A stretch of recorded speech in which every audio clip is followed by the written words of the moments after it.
Hello students, let's read the question first. So it says, on some seeds like black pepper and beet, remnants of nucellus are present. This residual persistent nucellus is called A. aileron layer, endothelium, C. perisperm, or obturator. Now let's see the answer. Let's first talk about the aileron layer. Now aileron layer is the outermost layer of the endosperm in cereal plants like maize, wheat, and it is single cell layer. So aileron layer is not the correct answer. Let's talk about the endothelium. Now in the ovule, endothelium is the inner part of the integument. It is also single layer and cells have thick cytoplasm. That means endothelium is also not the correct answer.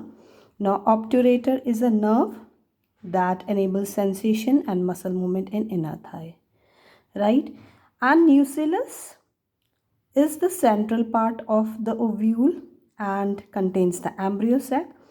Now after fertilization it generally degenerates since it has to make the space for endosperm and embryo growth. But in some seeds, as we are talking about in black pepper, beet, castor, residual nucellus still persists in the seed and that is called as the perisperm. So in our case, the correct answer is perisperm, that is option C. Thank you and have a nice day.